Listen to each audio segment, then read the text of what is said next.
Yo, what is up YouTube? It's your boy Legend and I'm back with another video. You already know what this is just by looking at the title and thumbnail. If you guys like the video, make sure you hit that like button, subscribe while you're at it. If you guys want the next part of this video, make sure you hit that like goal. Like goal for this video gonna be 9 likes. But without further ado, let's just get into this intro so we can start this what if. Yeah, I put out all this art, it's my only medicine, yeah. Everything I do, I'm just being genuine, yeah. I'm sick of being screwed, feel my own adrenaline, yeah. I do just what I do, and I hope you let me in, yeah.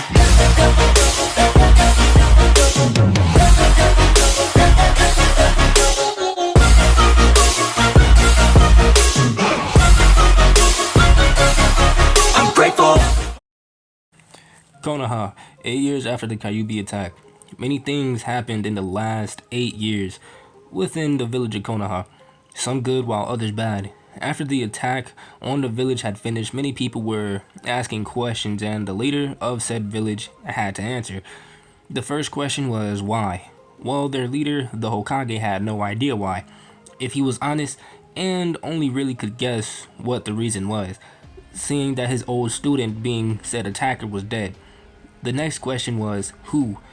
That was an easy question to answer, but had extreme backlashes. After explaining to the people that the Kyubi was freed by an Uchiha, many questioned the loyalty of the Uchiha, while others straight out lost all faith for said clan. That caused a lot of tension between the village and the clan, and an extreme distrust within the ranks of his ninja, to the point that some were discriminated against in public. This caused a major problem for Minato, for it started the plan of a coup d'etat, something that he could not afford to deal with and needed to take care of quickly after he already tried to dissolve the situation peacefully, though the only thing that he could think of to stop the coup was to eliminate the clan entirely. Minato had thought long and hard on how he could do it, and it only brought him one answer. Itachi Uchiha, also known as the prodigy of the Uchiha clan. He was the only person he could think of that could get rid of the clan. He was one of the most powerful Uchiha and was claimed to be the next Madara. But the thing that was the most notable about him was that he was extremely loyal to Konoha. So when he asked to come to his office and questioned if he could kill all of his clan, he had answered yes and only asked that he spare his brother. Minato was hesitant at first, but finally agreed because he knew that if he didn't agree, he couldn't ask anyone else to do the deed, and with that, the Uchiha clan was gone, killed in a single night, with the only survivor being a 6-year-old boy named Sasuke, though thinking of the boy made him think of his son. His son, that was something that was always difficult to think about. To this day, he still doesn't know if the child was actually his son or the Kyubi based on what Tsunade and Orochimaru said 8 years ago. Flashback 8 years ago, Minato looked into the blood-red eyes as it stared back at him in confusion.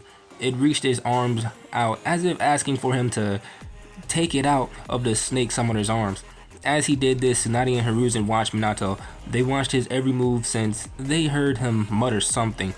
Then, as quick as lightning, Minato reached into his kunai pouch, pulled out a tri-pronged kunai into a reverse hand grip, lifted it up into the air and proceeded to plunge it down into the thing that was in the snake summoner's arms. As he watched the blade get closer and closer to the thing's skin, he didn't notice the punch that was coming towards his face, so when it finally hit him, he wasn't ready. The force of the punch had hurled him across the pasture till he finally hit a tree and slid to the ground in an almost comical fashion. "What the fuck is wrong with you?" Tsunade screamed at him. "Why the hell would you stab a child, let alone your newborn son?" As he tried to get his bearings, Kushina answered, "He is the Kyubi. The proof is in his eyes. They're red like the Kyubis. And don't you even say, how would you know? I had the damn thing inside of my stomach, so I damn well know." The three were stunned by Kushina's outburst and remained quiet until Hiruzen spoke. Kushina, you can't be serious. Why would you ever think like that about your son? Why would he even be the Kyubi? Minato answered for her. We know because the seal used on Naruto to hold the soul of the Kyubi was never meant to hold a soul. It was meant for large chakra sources, and because the Shinigami only sealed the soul of the beast and not the chakra, he had no idea if it would hold. They all looked shocked at him, and then Hiruzen asked the question that they all had. If you truly summoned the Shinigami, why didn't it take your soul? Because I improved the jutsu to summon him. But listen, I'm not sharing it. It would cause an outrage and people would constantly use it, so it's staying up here, pointing at his head. But back on topic, the Shinigami also stated that there was no real seal to hold only the soul of anything, Minato said in a serious tone. Well, what about the other Jinchuriki? That's exactly what I thought, but the more I thought of it, no one's ever tried to seal only the soul of a tailed beast, so I guess it has something to do with the chakra of the tailed beast that truly holds them down in the seal. Again, answered Minato. Okay, even if that's true, the Shinigami said he had no idea, so that might mean that he's perfectly fine. Tsunade quickly replied. The eyes are all I need to confirm it, Kushina yelled back. So what now? Everyone that has red eyes is the Kyubi? What about your old apprentice Kurenai? She has red eyes. Or what about your friend Mikoto and her entire clan? If anything, her eyes are way more dangerous than these, she yells, pointing at Naruto's blood red eyes. She then waits for Kushina to respond, but she never does and continues. What about you, Minato? Your clan have red eyes once upon a time, she says, looking at him pointedly. What do you mean? I don't recall my clan having red eyes, replied a confused Minato. Huh. I guess listening to the Haruno lady and doing some research wasn't such a bad idea, Tsunade mutters under her breath. She then quickly turned. Well, I heard one of your old fangirls mention a while back that your clan, the Namikaze, had red eyes. Tsunade, I know that's not true. Even though I don't remember much of my parents or other clan members, I know for a fact they didn't have red eyes. Well, apparently they did, Tsunade replied quickly. I didn't believe it either until I finally looked into it in your background when I first heard that Kushina was seeing you. While I was looking into you, I remember that your fangirl said and was curious, so I looked into your clan. She stopped to take a breath and continued. It took a lot of digging, to the point that I looked at old letters between the Senju, Namikaze, and other clans to find what I was looking for, and I finally found it in a letter between two lovers, where one stated that they loved the color of their red eyes, and that they were the most beautiful out of the clan. It didn't make sense to me, so I looked at the signature and what date it was signed. It was then that I realized why it was possible for your clan to have red eyes, and that was because the letter was dated only 90 years ago, meaning your clan practiced incest, which kept that trait dominant, but must have later allowed for outside to come in, which decreased the amount of red eyes Namikaze over time. Minato was surprised by this. It meant that he now knew something new about his almost deceased clan, but also that the child that was in Orochimaru's arms was possibly his son. There was also the possibility that it still wasn't, so he was conflicted.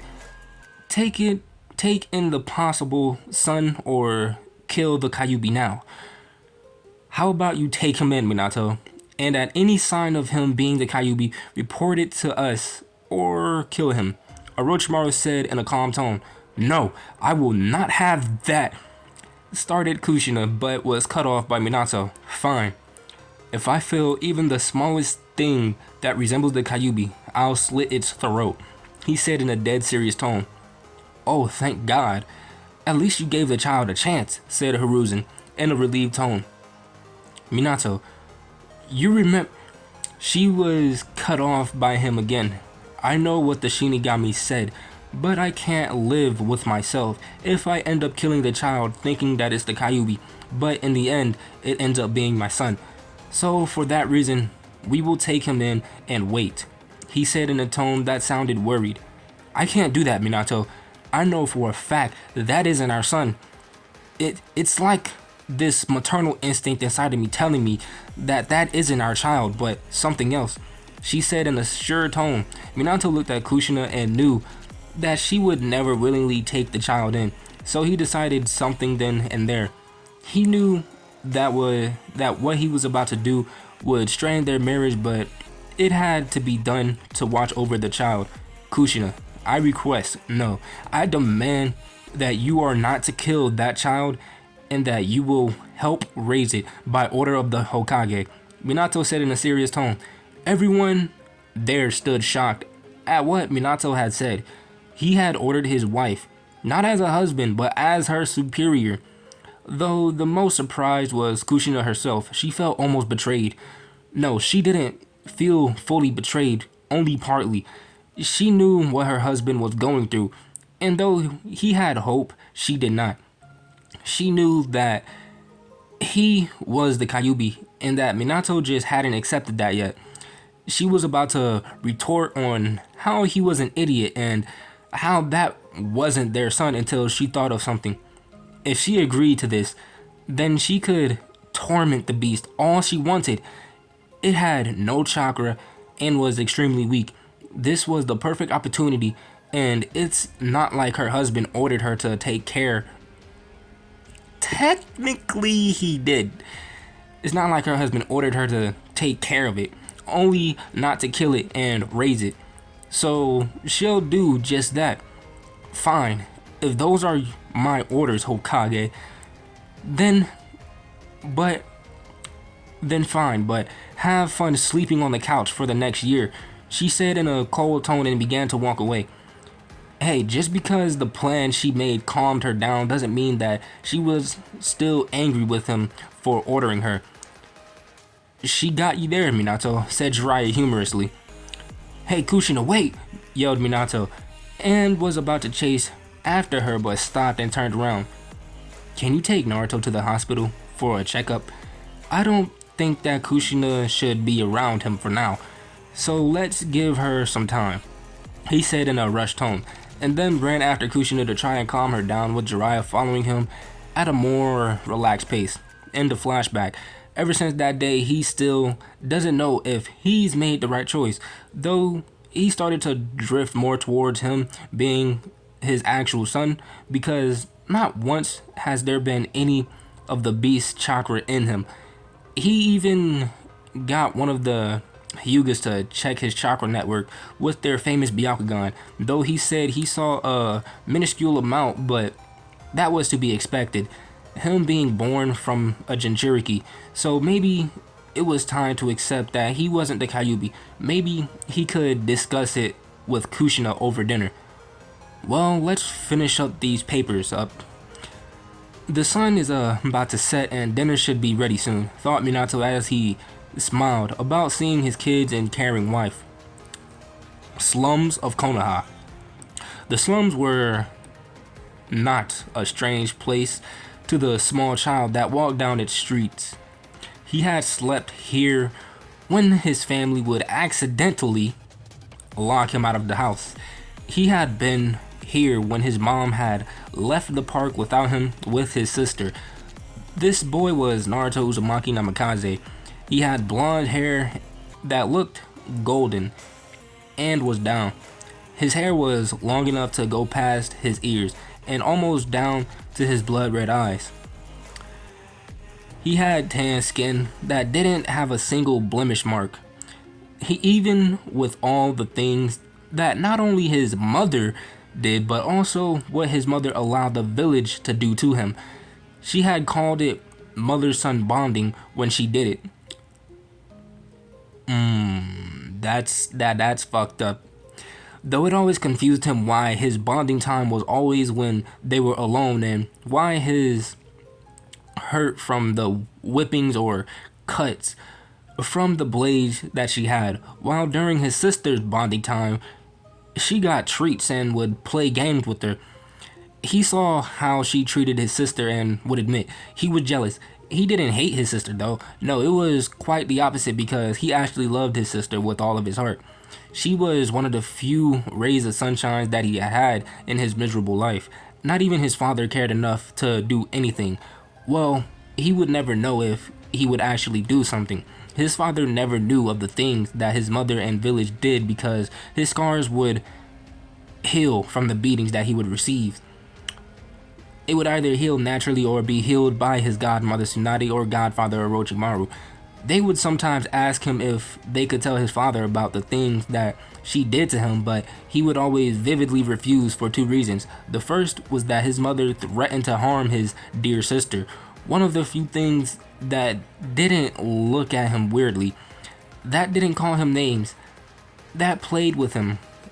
That would include him in activities even when his mother looked down right past at the suggestion, but would keep up a happy face. His sister Muto, even though he never knew if she would actually go through with the threat from seeing how she treated her, he never took the risk. The second was that he knew that he possessed the Kyubi within him, and that she thought he was the Kyubi. Yes, knew he had the Kyubi soul, and he remembers the beautiful lady and the beautiful palace like home that he had in his head. He remembers very vividly the first time that he was brought to that place, flashback in the mindscape 1 year ago. How could they be doing this to him, she thought. He's only a child, she yelled out to no one. How could they do this to her precious Naruto that she had grown to love so much? Kurumi was sitting in a chair that was in the main bedroom crying. She had just watched her Naruto go through another beating, one that was far worse than the normal ones that he had received. She knew that even though it wasn't her that had marked him with the red eyes and tattoos, she knew that they linked those traits to him being her, causing him this grief and pain from the village and from his own family. As she sat there crying and wallowing in self-pity and guilt, she heard a sniffle from the bed and it made her stop. She wiped the tears away from her eyes, stood up and looked to see who was on the bed. She didn't want anyone to see her crying. She still had a reputation to uphold, especially if it was that asshole of a man Gilgamesh again. Though all thought of that went out of the window when she saw who was on the bed crying. It was her Naruto, laying there on the bed curled up into a ball, whispering for it to stop. She ran to the bed and crawled over to him, quickly taking his head and placing it onto her lap. She then began to try and calm him down by whispering soothing words to him. After he finally stopped crying, he just laid there, listening to her words of comfort about how she described beautiful places she'd seen. Like how she talked about the warm, lush forest of Konoha, or the beautiful ice crystals of the land of snow. How the sun would warm you up if you laid in an open field in grass country. The beautiful but deadly sand dunes of the land of wind, and the calming sound of the ocean of the land of waves and water. He listened as she named off a few more places that he had never heard of but wished that he could be there. He wished he could be anywhere than the village he was in. Then it hit him. He wasn't being stabbed anymore. He wasn't alone in some alleyway. He was in a bed with his head on someone's lap. He then turned his head to look at the owner and immediately blushed. What he saw was a goddess, a woman, no, a creature that was on a completely different level of beauty. She had the silkiest looking hair that was a reddish orange. Her hair flowed loosely down her back to just above her waist.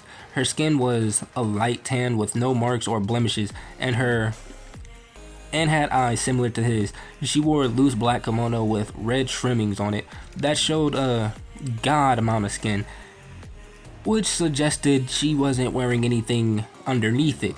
He quickly turned away, cheeks flushed at the point that a tomato would be jealous, while she giggled into her hand, amused at his reaction and finding it cute on the 7-year-old. He then spoke in a quiet voice, bordering on a whisper. "Where am I? I'm not in the village, right?" His voice filled with the tiniest bit of hope. She thought on how to answer him, thinking that if she lied to him now, he wouldn't trust her later. So she decided to tell him the truth. "Sadly, you're still in the village, Naruto-kun," she said in a sad, almost depressing tone. "Then where am I exactly? This doesn't look like the village, and I've never seen you around the village," he said, now raising his head off of her lap and sitting on his feet to face her. "This beautiful place is your mind. Everything you see in here is part of your mindscape, or if you would like to call it, your subconscious," while pointing at his forehead. "So this isn't real then?" "Well, it is, but isn't. It's hard to explain," she said with a sigh. "Well, if this isn't real in a way, then are you real?" he asked quietly. "Yes, I'm real, and I'm a part of you." She stops to think, then after a few seconds continues. "Have you ever seen the black ink on your stomach that appears sometimes when you get a checkup from your godmother?" He nods his head in confirmation and she continues. "Well, that's what you call a seal. I'm in the seal, and that's how we can talk to each other right now," she says with a big smile. He was about to ask something else, but then notices something shift under the back of her kimono and is surprised at what he sees. There, sticking out of it on the bottom of her kimono, was the tip of a furry orange tail. He then looks back as he realizes the 2 fox ears sticking out of her hair. She notices his surprised face and follows his line of sight and sees one of her tails are sticking out, and she sighs, knowing that there's really no way hiding it now. As she saw his mouth open to ask a question, she stopped him by gently placing a finger to his mouth to silence him. "Stop and let me show you who I am by letting you see your first memory. Can I do that?" She asks him with a finger still on his mouth. He nods and she smiles. "Hold my hand so you can see," she says in a calm and warm tone. And the flashback. To say the least, he was surprised when he saw the first memory that day. He felt happiness at that his godmother, godfather, and Gigi loved him. Surprised that the Kyubi soul was in him and her chakra was in his sister, and that she didn't attack Konoha purposely. Though not very surprised about holding the Kyubi whose name was Kurumi, mostly because of how his mother and the villagers treated him. Though there was one emotion that was the most powerful that day: sadness. He was sad with how his mother had, from upon looking at him, hated him, thinking that he was a Kyubi. Though being the naive 5-year-old he was, he said that he'd get his mother to see him that he wasn't the Kyubi, even though Kurumi had argued against it, saying that it wouldn't work, but he was stubborn and had made his mind up already. So for the next 3 years, he took everything she threw at him with a smile on his face. He did everything she asked, took every mother-son bonding day without crying, no matter how much he wanted to, and more, hoping that by doing this, she would realize her mistake of thinking he wasn't the Kyubi. Alright, hold on. Quick intervention. I gotta stop right there. Hold on. Quick intervention. I really hope this nigga Naruto just straight slice her fucking throat, bro. Cause like usually I'm usually a simp for Kushina in these type of fucking stories and shit. Cause usually it's usually Minato that's usually being the abusive dickhead, but it's Kushina being the abusive dickhead. So like, nah, bro. Like, I hope she die. All right, but let's get back to the what if. That was one of the 2 reasons that he was here in the slums today. Actually, Though the second was because it involved his sister. Tomorrow was his sister's birthday and she needed him to get the gift she had ordered. Of course, if it meant his sister's happiness, he was happy to help. Though he had brought out of his musings when he heard a voice in his head say something. You know that this is a bad idea, right? Kuchan, I know what you're thinking, but you don't have to worry, okay? Most people are already closing up their shops, so there's not a lot of people here to come after me. Plus, it's for Mito, so I have to go. He thought to her. I understand that you hold your sister in a high place, but this doesn't feel right. Plus, why not send you to the market to pick up a gift? That would make such more sense. Yeah, it would. But the address that's on the paper looks like the address to that bookshop I saw last week. Maybe there's a book that there that isn't in the market. You mean the one you saw when you were being chased? Yeah, that one. It looked like there was a lot of books in there, he said happily. Naruto, I don't know why you trust that woman, and I know no matter what I say, you won't change your goal, she said with a sigh. Just be careful, alright? Your godparents aren't here to help you anymore, and the third isn't alive either. Plus, I told you I can't do more than heal you, unless you want people to think you're the Kyubi. I know, he thought in a depressed tone. I'm sorry, Naruto. I didn't mean to bring back those memories, she said in a soft tone while internally she was kicking herself. She forgot how touchy those subjects were. What she had brought back painful memories of how almost every person that he cared for left him. His godfather left because he was banished. He was a banished criminal 3 years ago. His godmother left because her lover had died and said she had to take a break from the village, though she did say she'd return in a year. That was 9 months ago, so hopefully she'll come back in 3 months. She left him in the hands of his pseudo grandfather who died of a heart attack of all things 5 months ago.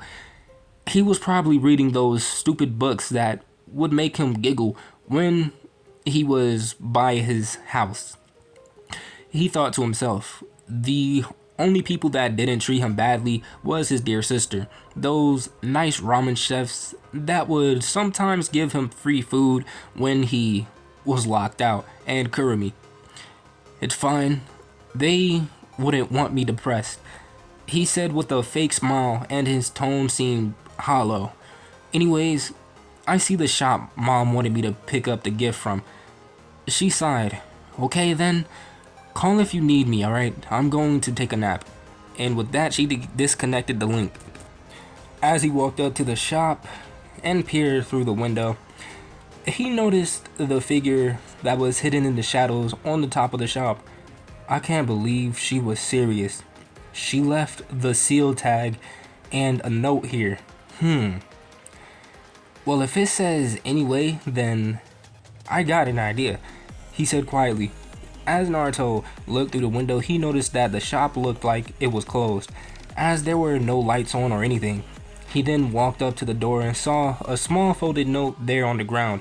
He looked down and picked it up. Maybe they left a note for a gift being late or something, he thought. He then opened the letter and read a single sentence that filled him with dread.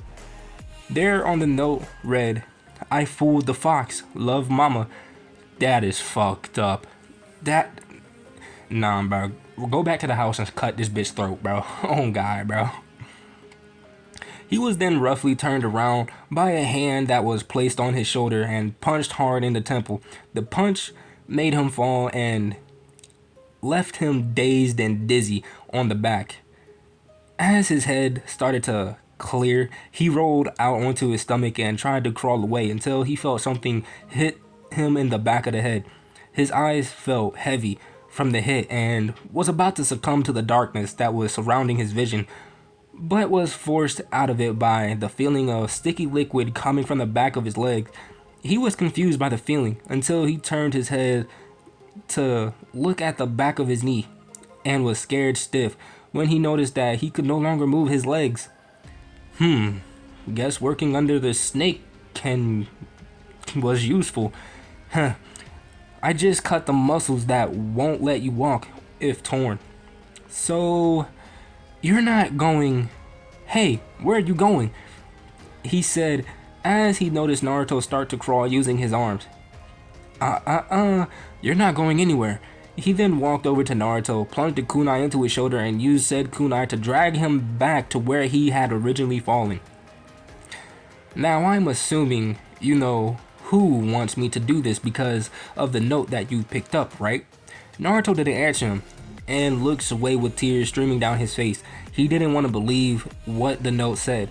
The man then ripped the kunai that was buried in his back of his right shoulder and plunged it into his left, causing him to yell out in pain. Right? He asked again. This time Naruto nodded his head. Good. I've been told to break your spirit in any way, and trust me, when I say this, I plan to do so and I'm going to enjoy it. So why don't you lay there like a good little demon and let Uncle Mizuki work, okay? He said in an all too happy voice. Naruto didn't even get a moment to respond because he felt the kunai cut his lower leg just above his foot. He yelled out in pain as he felt the cold steel enter his body.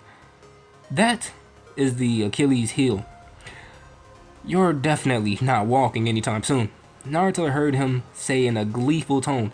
Naruto was with all his might trying to escape even when he knew that it was pointless. He had to try, so he pulled himself with his arms even though both shoulders were bleeding and had stab wounds on them.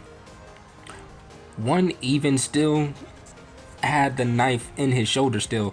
Then he noticed Mizuki's feet in front of him and was about to try and crawl around him, but was stopped as he felt an intense pain in his hand. He looked over and saw another kunai going through his hand. He then felt another intense pain in his other hand and saw that it was the same as the first. You're only making this harder on yourself, he heard him say. He then felt the ripping of skin as the two kunais that kept his hand on the ground were ripped out of his hands. Well, she said break you, right? So I think I know of a much faster way to do this, Naruto heard him say, but what he heard next scared him stiff and he froze. No, that isn't what I think it is, he thought. He slowly turned his head and saw Mizuki was slowly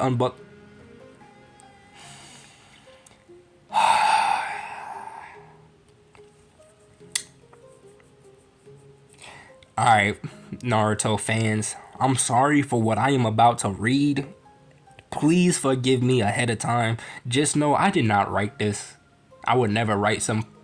Actually, no, I ain't gonna say I would never write some fucked up shit like this, but I did not write this fucked up shit. Back to the what if. He slowly turned his head and saw Mizuki was slowly unbuckling his pants. So with renewed vigor, he tried to escape even with all the pain he felt around his body. He forced his legs to move even though they felt like lead. He made his arms move even with the kunai still in his shoulder, and he forced his hands to grab onto anything that was on the ground and pull him further away from the man that was about to... I can't even say this word on YouTube. That he was about to take advantage of him, even though he had huge holes in his hands. Where do you think you're going? He heard Mizuki say. He then used the kunai in his shoulder to drag him back where he was once again. I was about to have some fun, he said as he ripped the kunai, causing blood to splurt out of the wound. Mizuki used said knife to cut open his pants and then proceeded to flip him onto his back. I want to watch the shock and horror when I...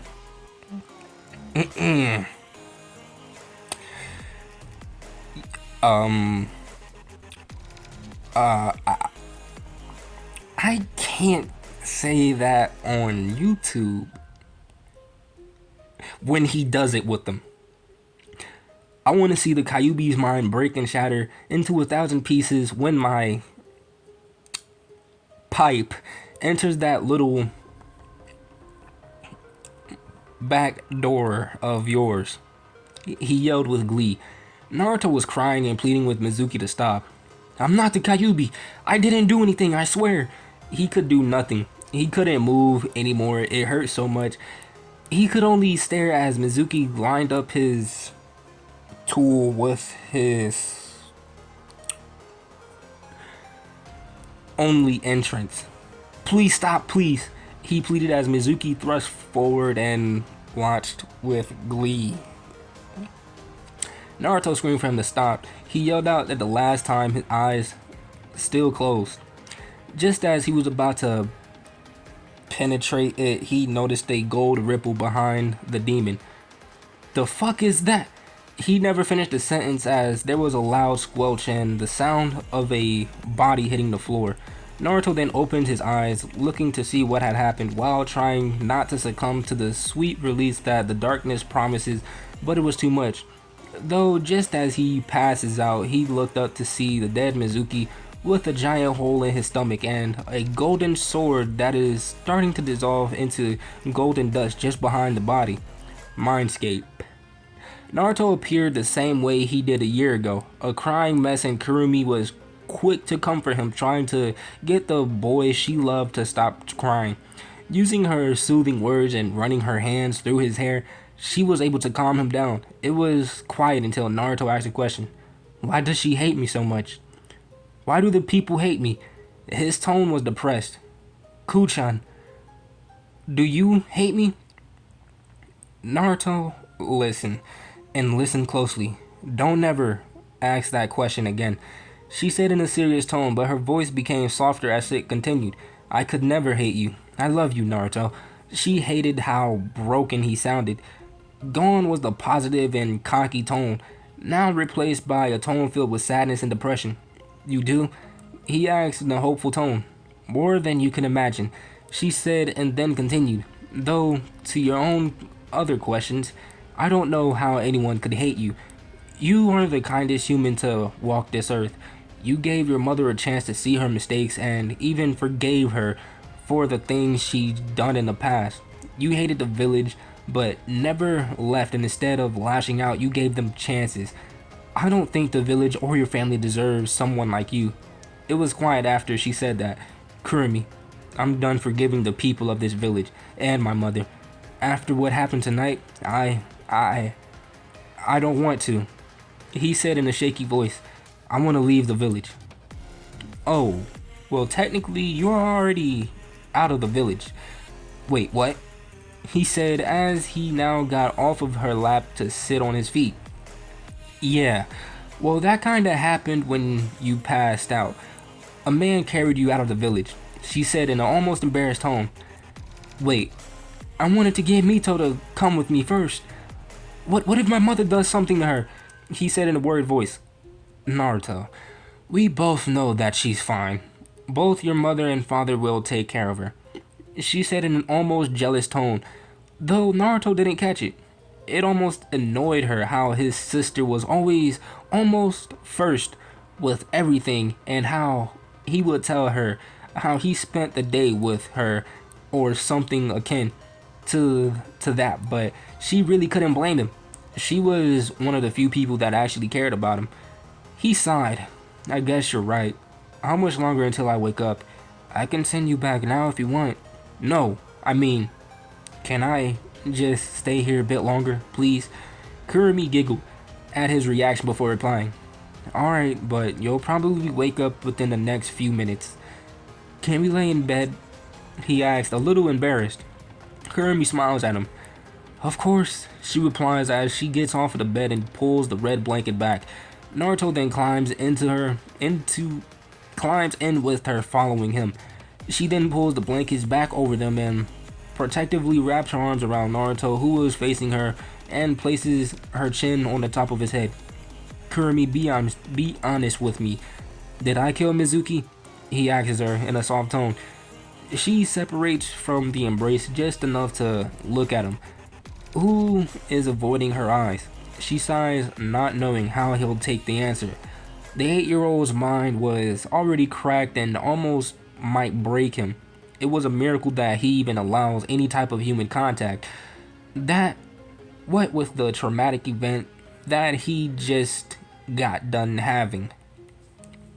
Please don't lie. I can't take it. I know that that weird looking sword didn't just randomly appear. He again says in a soft tone, I just want to make sure. She sighs. She's been doing that a lot today. He saw the sword, so there's no way to really deny it. Yes, you did. You used something akin to a bloodline. What's a bloodline? He asked curiously. Oh, yeah, forgot. He's only 8. Doesn't know what that is. I'll explain the whole thing later, but to sum it up, you can use an ability that your clan or really old family members have. That's so cool, was his reply. So I used this bloodline thing to kill him. So what can I summon swords and stuff? He asked excitedly. Kirby could only giggle as his reaction before answering. Yes and no. It's not like normal bloodlines, and I'm pretty sure you can summon more than just swords. I'll help you with that later, alright? I promise? I promise. She says with a smile on her face, though I think it's also time to wake up. And with that, he disappeared from the bed that they were laying on. Real world, somewhere outside of Konoha. The night sky is the first thing that Naruto sees when he wakes up. The sight amazes him because when in the village, it can be difficult to see the night sky with all the lights on the village. He could see every constellation that his sister would tell him about. He could see the glowing stars that Kuchan told him about. Then Naruto brought out of his shock by the voice of a stranger. Beautiful, isn't it? It says in a tired voice. Back where I'm from, this is an extremely rare sight. Where I'm from, we have extremely tall buildings and that would illuminate the sky and prevent us from seeing the night sky's beauty. Mister, where are you from? I've never heard of any place that has buildings so tall it illuminates the sky. Naruto asked the stranger, now getting a better look at the stranger. That was sitting on a log as he sits up.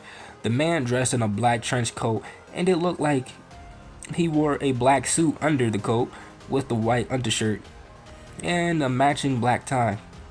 He had light tan skin, thin face with sharp features and black pupilless eyes that looked empty and broken.